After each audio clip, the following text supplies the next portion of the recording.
callarnos si algo sabemos. Habla y nos digas con tu silencio que nos estamos haciendo daño. Habla y nos digas con tu silencio que nos estamos haciendo daño.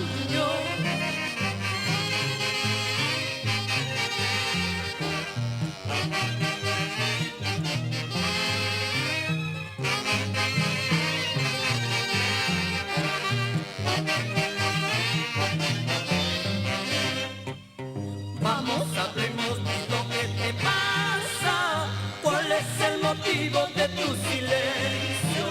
Puede ser que todo sea mentira.